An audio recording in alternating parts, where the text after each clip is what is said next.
ये form 3 CEB, form 3 CEB definition subject, form 3 CEB पूछेगा। I mean लिखिए form 3 CEB क्या होता है। चैट जीपीटी यूज कर लीजिए आप। इसका आवाज आ रहा है जल्दी।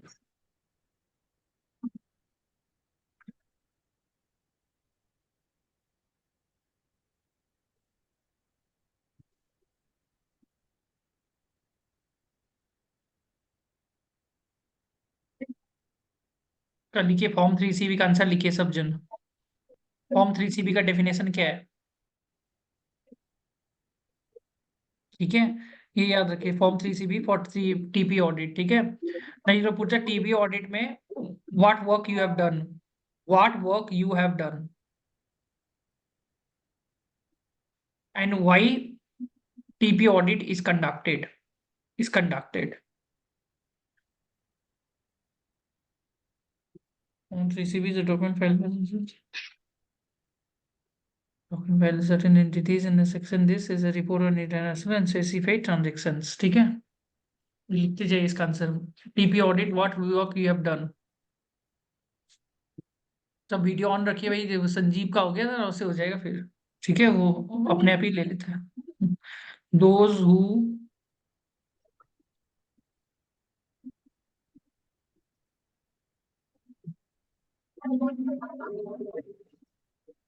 आंसर लिखते जाइए, वही टीबी ऑडिट इज कंडक्टेड।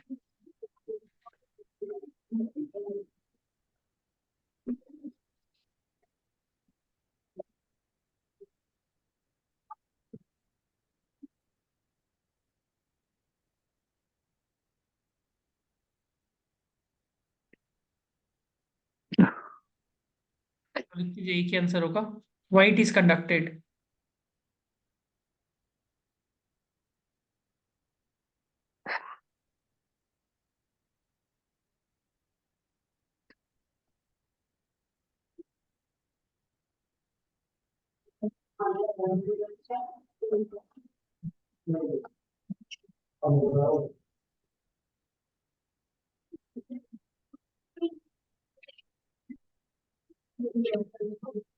ठीक है, अब इसका आंसर लिखिएगा आप लोग।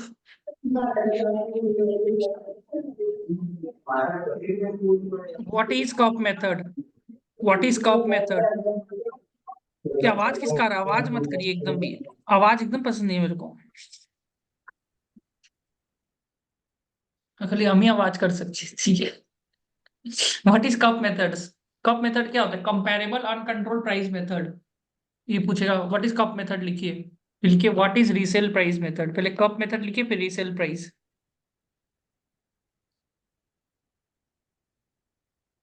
Have you practically applied cup, have you practically applied this method of cup,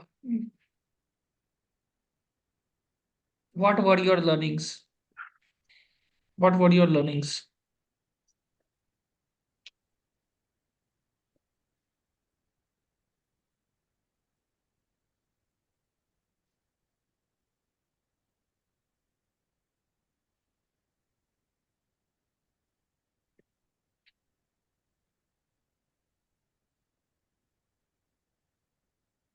have you practically applied,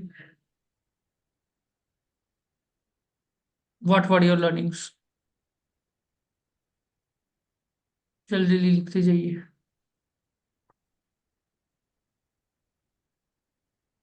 अब जन लिखते जाइए। अंकित, तुलसियान, कृष्णा, सब जन लिखते जाइए भाई। वीडियो ऑन रखिए भाई, Rajvinder.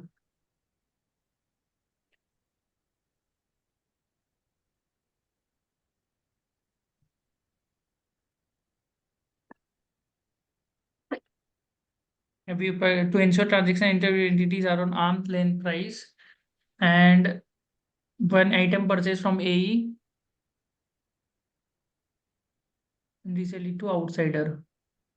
Why have you practically applied the method of a cup? इसका आंसर लिखिए, have you practically applied,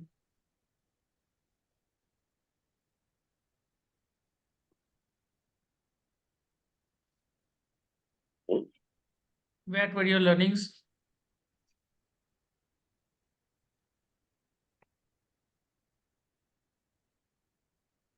इसका पोल करिए आप लोग, पोल करिए, नो लिखिए सब जन, पोल दिस। भाई यशवंत ऐसे आने नहीं देगी भाई, वेटिंग रूम में रखेंगे आपको हम लोग, ठीक है।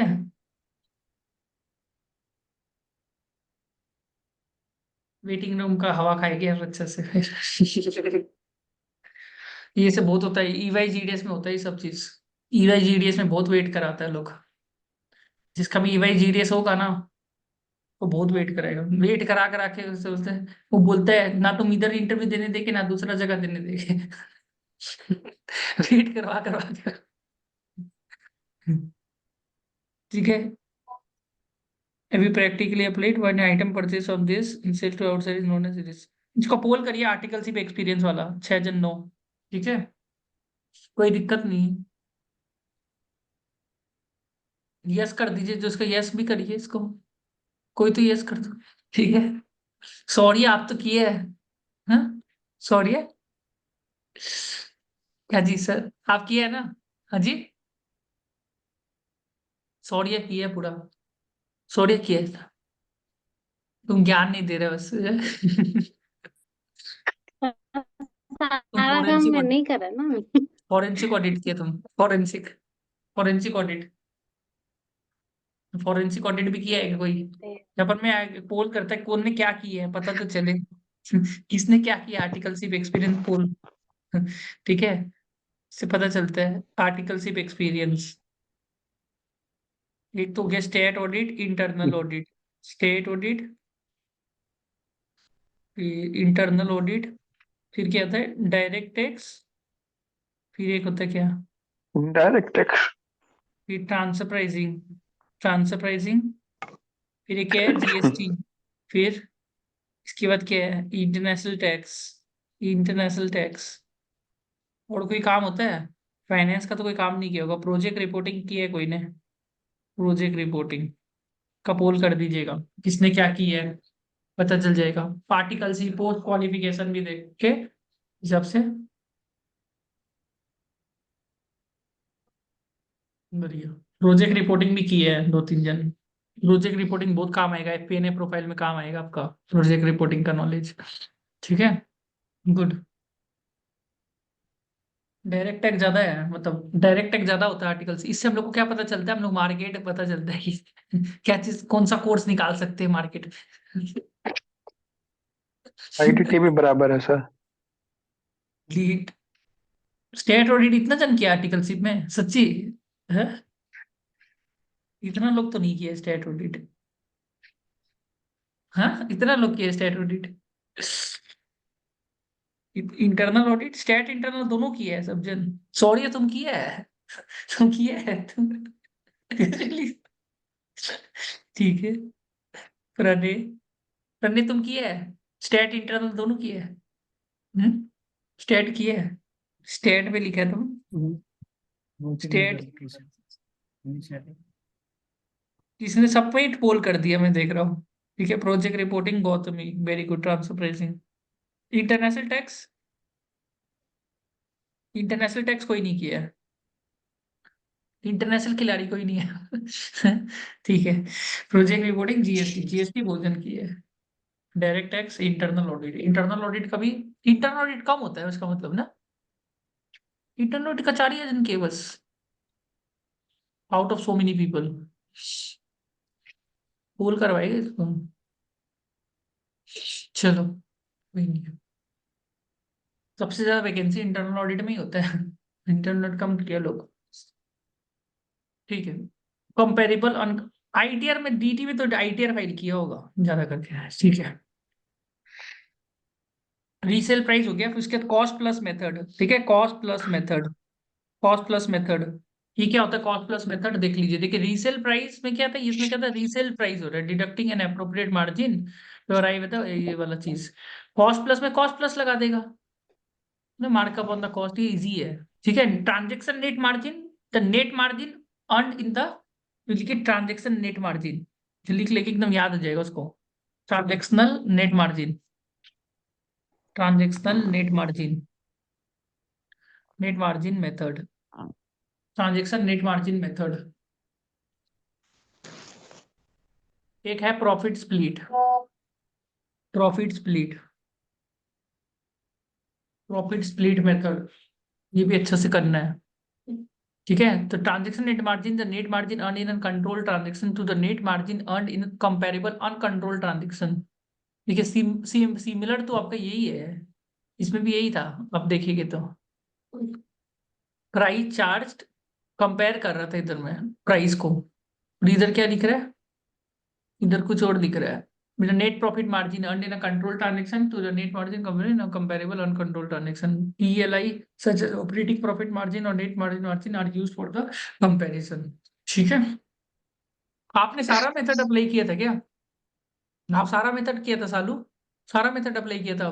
कौन सा यस मेथड सर, किया था सारा? सारे सब। हाँ, मेजरली हमने कंपेरेबल किया था, बट हाँ ऑलमोस्ट सारे अप्लाई किए थे, क्योंकि ऐसा था जो ये एंटिटी थी वो एसीज बनाते हैं जो कि मेट्रो में लगते हैं। हम्म। तो और उसके लिए हमने एक एंटिटी अपनी खोली हुई थी, अपनी कंपनी, और वो रिलेटेड पार्टी थी यहाँ पे हिमाचल में। तो उसकी हम्म। वजह से हम, और हिमाचल में डिडक्शंस मिलती हैं एंटिटी ओपन करने के लिए, और वहां से फिर हम अपने लॉस दिखा सकते थे, इसलिए हमें वो ट्रांजैक्शंस को कंपेयर करना था। समझ गया।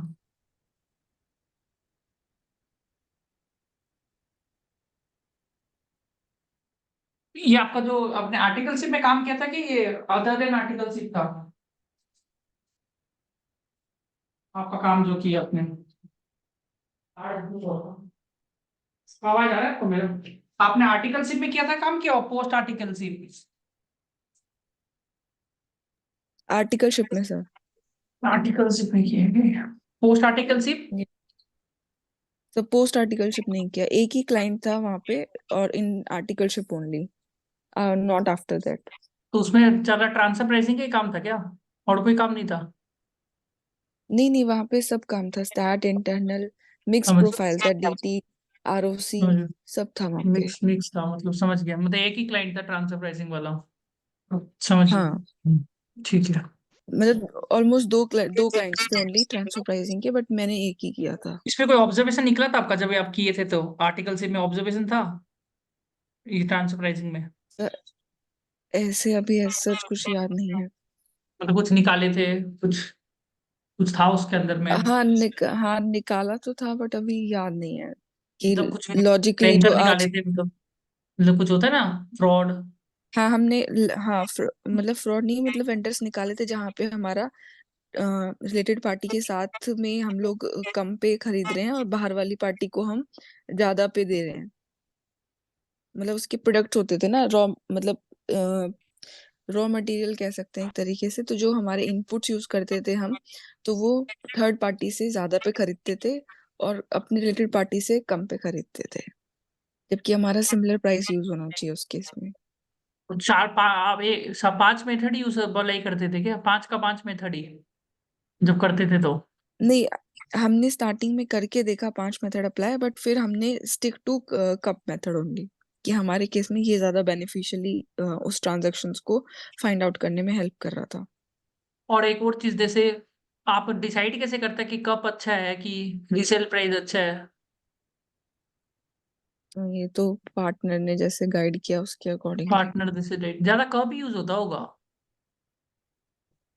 हम मेजरली, कप यूज होता है, इसलिए तो नाम ऊपर है ना, इसलिए। क्योंकि वो हाँ, इजीली इजीली आइडेंटिफाई हो जाती है ना ये वाली ट्रांजैक्शंस कप मेथड में। बाकी में आंसर टाइम अलग लगता अलग है ना निकलता है क्या फॉर्मूला सबका? से आगे। आंसर एक ही निकलता है सब मेथड आंसर लगा के? हाँ, नहीं, अलग अलग निकलेगा। अलग अलग निकलेगा ना?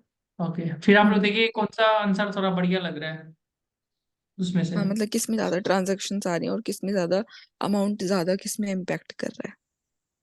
अजम्पशन के बेसिस में गेम है, अजम्पशन है पूरे हम्म। पे। हाँ? और ये yes TP sir. Audit mode क्या जाएगा आपका, टीपी ऑडिट में इसका ट्रांसफर प्राइसिंग जाएगा, और क्या जाएगा? वर्क पेपर्स इसके बनाए थे, जैसे जो हमारी वर्किंग होती है कंपेयर करने के लिए मेथड्स के साथ में।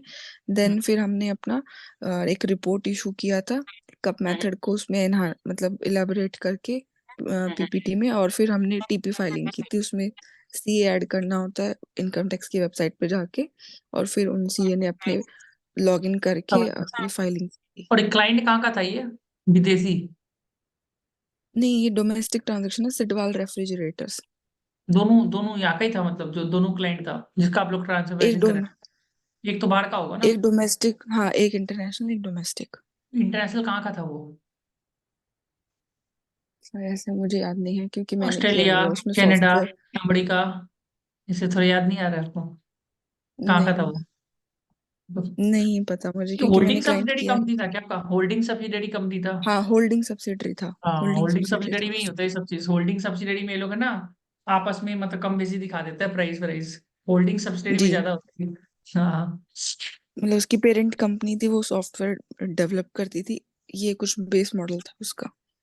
होल्डिंग सब्सिडरी में ही होता है ज्यादा करके, फिर कम बेसी दिखाता है प्रॉफिट को कम बेसी करने के लिए। जी। समझ गया। Holding company. What do you understand by range concept? ठीक है, रेंज कॉन्सेप्ट लिख लीजिए। रेंज कॉन्सेप्ट, रेंज कॉन्सेप्ट क्या होता है? रेंज कॉन्सेप्ट और multiple year data, multiple year data, ये लिख लीजिए मल्टीपल ईयर डेटा। ठीक है, और क्या क्या चीज है? प्रॉफिट स्प्लिट लिख लिए, प्रॉफिट स्प्लिट लिख लीजिए आप लोग। Transaction net margin and profit split. Profit split में क्या होगा? Allocate the combined profits of the associate enterprise in a control transaction based on the division of profits that independent enterprises would be expected to realize from engaging in comparable transaction. It is used for transaction involving joint contribution of unique assets, capabilities or risk. ये लिख लीजिए, जल्दी जल्दी लिख लीजिए आप लोग। राजविंदर लिखिए, रने रेड्डी, प्रॉफिट स्प्लिट मेथड, जल्दी लिखिए आप लोग सब जन। Profit split and transaction net margin, इसका भी लिख दे। Transaction net margin, profit method और कॉस्ट प्लस मेथड। फटाफट लिखते जाइए इसका आंसर। Cost plus method, transaction net margin, profit split, सब जन लिखिए।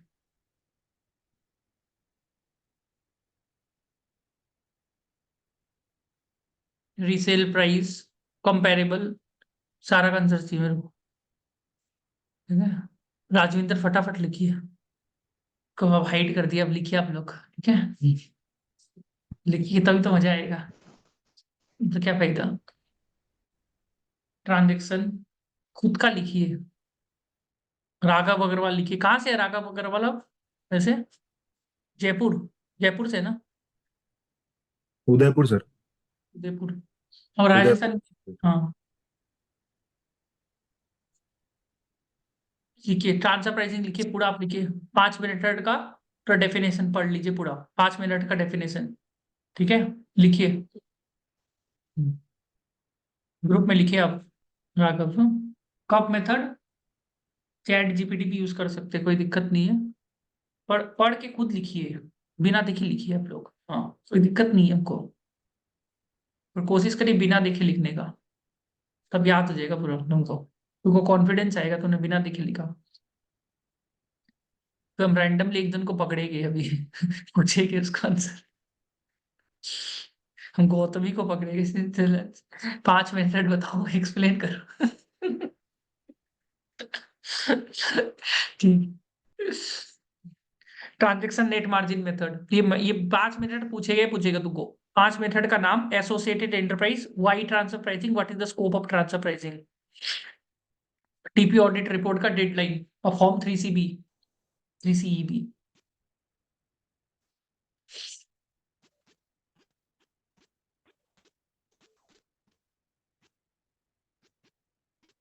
होल्डिंग और सब्सिडरी कंपनी में ही होता है ये सब काम ज्यादा।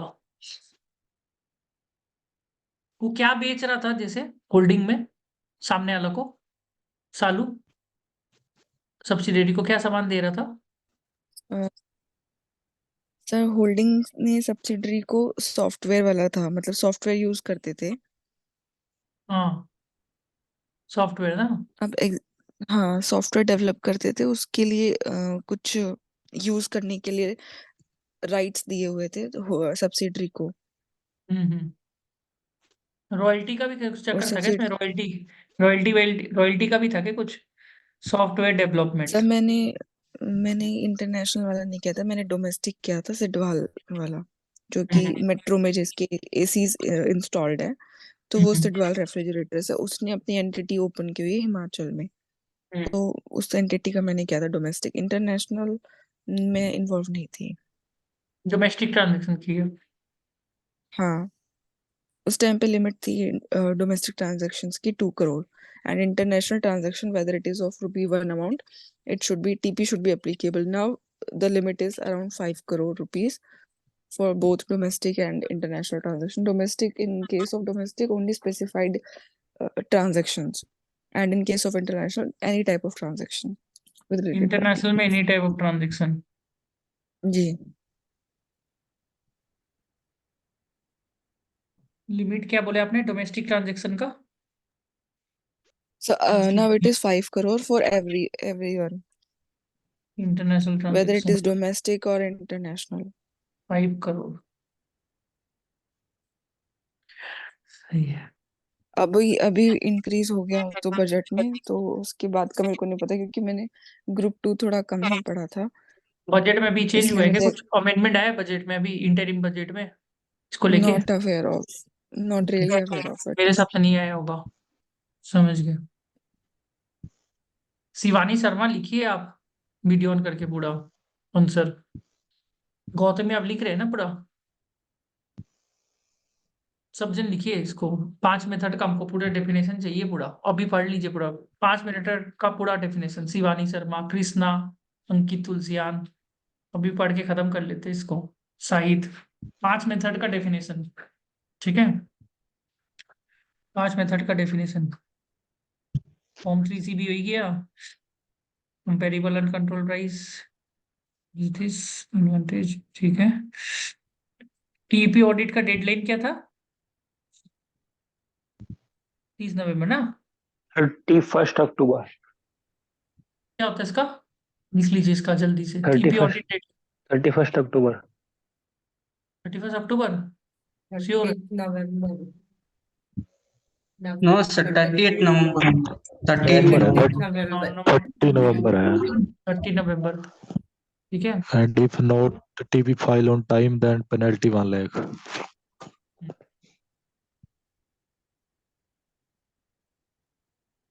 तो हमको चाहिए अभी फटाफट आप लोग बिना देखे ना रट के अभी लिख लीजिए पूरा, रट्टा मार लीजिए अभी। 5 मेथड का नाम नाम जल्दी से डेफिनेशन लिख लीजिए। कप मेथड, कप का फुल फॉर्म पूछ चलेगा तो बता दीजिएगा। कंपेरेबल अनकंट्रोल्ड प्राइस, ये तो बेइज्जती हो जाएगा ना क्या? कब कंपेरेबल अनकंट्रोल्ड प्राइस, इजी है। Comparing the price for this करके हो गया। एक इनका पोस्ट होता है, योजल अग्रवाल बोल के है, ठीक है। इनका कंटेंट भी पढ़ते रहिएगा, लिंक्डइन में अच्छा कंटेंट है। ट्रांसफर प्राइसिंग को लेके बहुत अच्छा ज्ञान है, दे रहे हैं आपको इसका। ठीक है, ट्रांसफर प्राइसिंग को लेके अच्छा खासा लिखती है कंटेंट।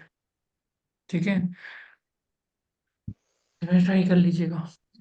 सब जन लिखिए फटाफट, ट्रांसफर प्राइसिंग का अच्छा नॉलेज है। रेफरल में भी हेल्प हो जाएगा और कनेक्ट करेंगे तो फिर को आइडिया भी रहता है कहाँ पर होगा। ऐसा नहीं, सब हो गया।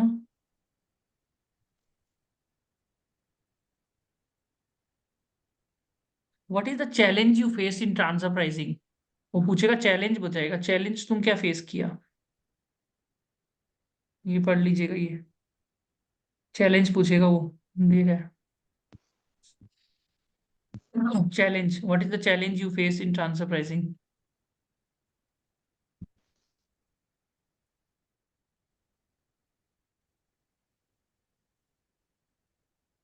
Challenge in transfer pricing.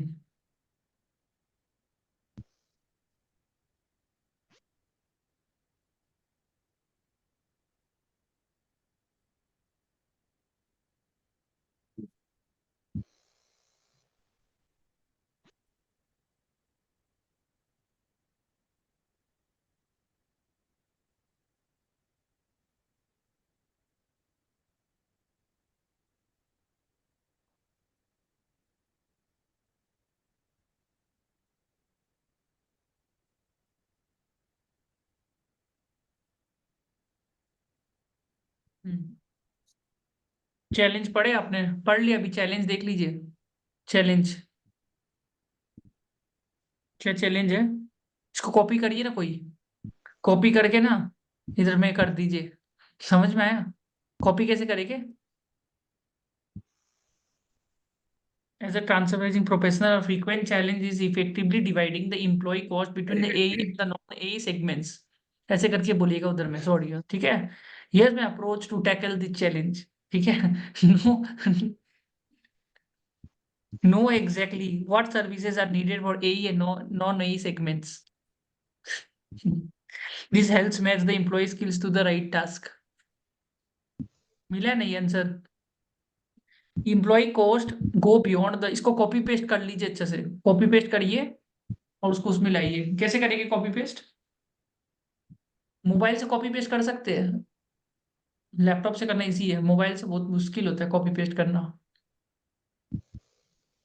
Rajvinder करिए, कॉपी पेस्ट करके ना इसको लिंक, इसको ग्रुप में डाल दीजिए पूरा। तुमको पूछेगा what is the challenge you faced in transfer pricing, this is the challenge I faced, तो how much you will take salary. सुनने ने बोलेगा, चैलेंज बताते ही ले लेगा वो, क्योंकि चैलेंज वही बता पाएगा जिसने काम किया है। है ना? तुम चैलेंज बता देगा, ले लेगा तुमको। ठीक है?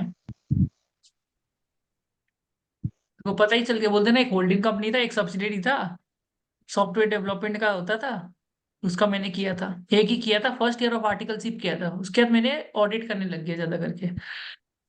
बस चैलेंज ही पे चैलेंज था।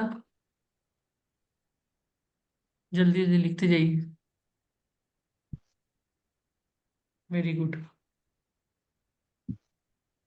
ठीक है, तो ये वाला कॉपी कर लीजिएगा, तो ये आपका चैलेंज हो जाएगा। बढ़िया, पढ़ दीजिएगा। चैलेंज पूछेगा ही पूछेगा, तुमको चैलेंज नहीं भी होगा, तुम चैलेंज खुद ही बताने लग जाना उसको। नहीं भी पूछेगा, तुम चैलेंज बताने लग जाना उसको कि this challenge also I faced, तो उसको लगे हाँ ये तो पूरा किया है आर्टिकलशिप में। उसको चैलेंज बताना है कैसे भी करके। समझ गए ना?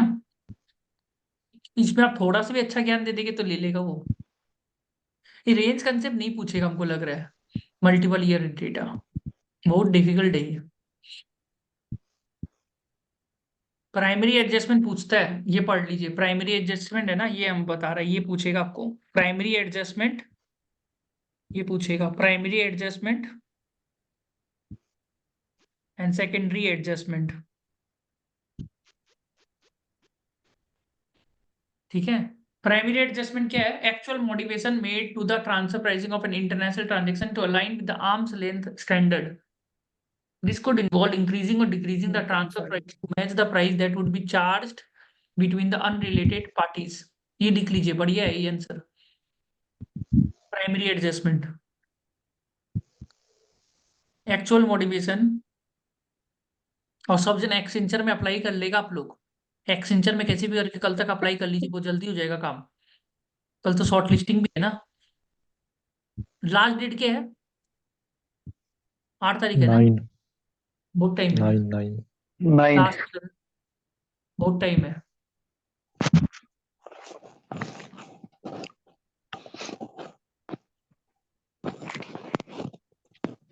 कब है? आप लोग अपने हिसाब से मत बढ़ दीजिएगा, हमको पूछ के करिएगा शॉर्ट लिस्टिंग वाला काम। ठीक है? शॉर्ट लिस्टिंग वाला सब हमको दिखा ओके दीजिएगा, हम बोल दे जो है ना, एक ही बार में उसको कर देंगे शॉर्ट लिस्टिंग सबका। हम तोतका करेंगे, तोतका ओके करके हमको बताएंगे ओम भीम गौतमी, आपको अक्कड़ शॉर्ट बक्कड़ लिस्टिंग के बम्बे लिए। बो टेल मी टुमारो। ठीक है, कल 8 बजे रख लीजिए, 9 बजे तो भी है ना कल। कब तक देना? 9 तारीख तक देना है, कल तो 6 है ना। Tell me tomorrow. 7 7 ठीक है?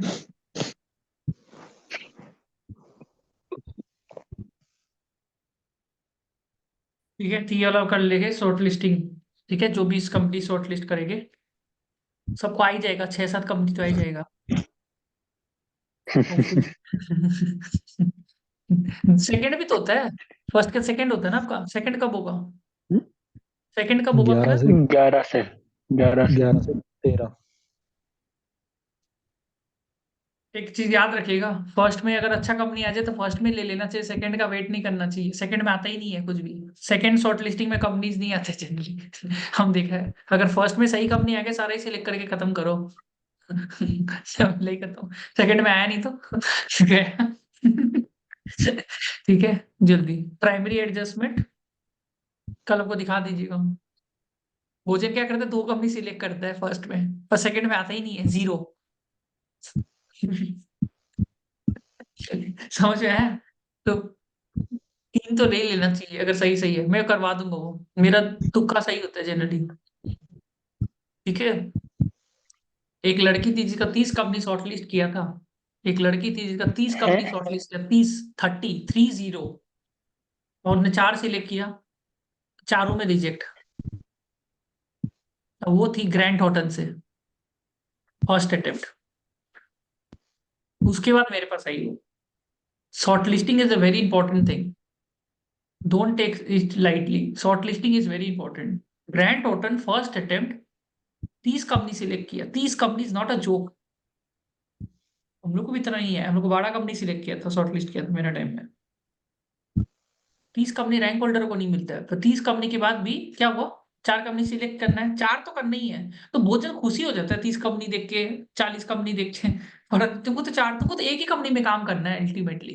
तो 30 और 4 तो वही चीज है, जो भी आगे आ गया। अब आप उसमें भी गलती हो जाता है, तो ज्यादा कंपनी आने से तो नजर लग जाएगा, याद रखना।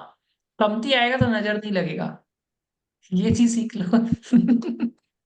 ज्यादा आने से नजर लगने का भी डर रहता है। ठीक है, आप लोग लग रहा होगा मजाक कर रहे हैं, मजाक नहीं करते हुए, रियल है, पूरा रियल। वो थी मुंबई की थी वो। ये भी बता दी, ग्रैंड टोटल वो भी फॉरेंसिक ऑडिट, समझे? और गलती क्या की थी पता है तुमको, गलती भी बता दी क्या की थी वो, सारा हाई सीटीसी वाला कंपनी को ले ली वो वैकेंसी नहीं देखी वहां पर। मैं जो भी 20-22 था ना, वो क्या दिमाग लगाई, भाई 4 कंपनी 22-22 लाख का ले लेते हैं, कहीं तो ले ही लेगा।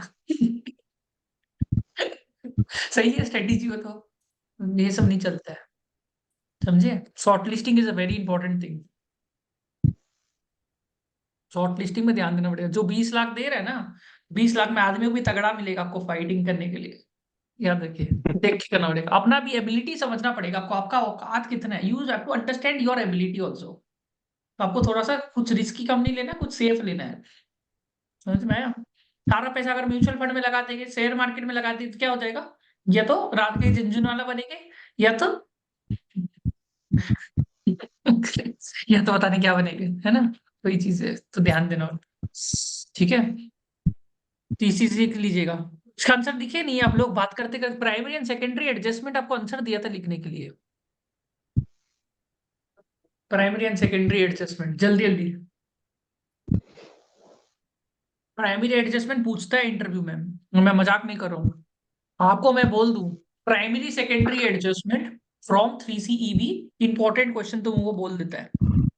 अब जो इंपॉर्टेंट बोलेगा ना वही पढ़ेगा, पता है वो चालाक है। वाइड ट्रांसफर प्राइसिंग पूछेगा, 5 मेथड्स पूछेगा, वो बोलेगा explain one method nicely, 5 methods of TP, हाँ, TP, explain one method very nicely, explain one method very nicely. ठीक है, have you practically applied it, बोल देना प्रैक्टिकली अप्लाई किया। चैलेंजेस इन ट्रांसफर प्राइसिंग बताओ, तुम चैलेंज बता दे तो पैसा बोलेगा आपको सैलरी कितना दे बता दीजिए, अब चैलेंज बता दिया तो ले लिया, वो देख लेना। ठीक है, और उसके लिए प्राइमरी एंड सेकेंडरी एडजस्टमेंट पूछेगा ही पूछेगा तुमको, प्राइमरी एंड सेकेंडरी एडजस्टमेंट। और टीपी ऑडिट में तुमने क्या किया, टीपी ऑडिट में क्या किया, में तुमने क्या काम किया, थोड़ा बहुत बना देगा, क्या काम किया। ठीक है, तुम बोला मैंने एक क्लाइंट ही किया था, पहला 6 महीना 1 साल में काम किया था, इतना भी नहीं है, थोड़ा बहुत आता है, अच्छा खासा आता है, ऐसे मतलब ना कुछ भी नहीं आता है। पैसा ने बोलने से नहीं लेगा, तुमको बोलेगा how what was your articleship experience in this, what was your articleship experience in this PP, तुम क्या बोलेगा, लिख लो, यही सबसे इंपॉर्टेंट क्वेश्चन है, what was your articleship experience in TP. Actually, I have handled one or two clients only. I was not directly handling it. My manager was handling it. I was assisting that person, manager. ठीक है? In the first initial 6 months, 6 to 8 months, then actually that client only we lost. ज्यादा हो जाएगा. Because the work was not done properly. तो वो ज्यादा हो जाएगा. पर वो ये first 6 months में नहीं किया था. I was just assisting. Okay? तो we used to compute all the methods. 2-3 report पढ़ लो बस उसको दे दो. I have a holistic experience, little bit I did. I always wanted to get into transfer pricing from there only. तुम बोलेगा I don't have any experience. समय के लिए तो कर देगा फिर वो. तो वही चीज आपको कुछ तो बोलना पड़ेगा कि थोड़ा बहुत तो आता है. याद नहीं आ रहा है कि आर्टिकलशिप के बाद भी सीए किया तो उसमें भी टाइम लग गया तो याद नहीं है. तो काम किया मैंने बस ले लेगा वो. और फॉर्म 3 भी जो है ना फॉर्म 15 ये वाला बोल देना. CEB. 3 भी ये बहुत इंपॉर्टेंट है. ठीक है. APA. हम्म? ठीक है, ये वाला अच्छा से करना है. प्राइमरी एंड सेकेंडरी एडजस्टमेंट पढ़ लो. Primary and secondary adjustments. Safe harbour rule भी है इसमें. एडवांस प्राइसिंग अग्रीमेंट भी है. Advantage documentation. डॉक्यूमेंटेशन पूछेगा. प्राइमरी लोकल फाइल सब है. की few examples of international transactions. TP documentation पूछेगा. टीपी में डॉक्यूमेंटेशन पूछता है. ये पढ़ लेना. ये बहुत इंपॉर्टेंट क्वेश्चन है. जो येलो येलो किया है ना वो बहुत इंपॉर्टेंट है. ठीक है. How about the documentation with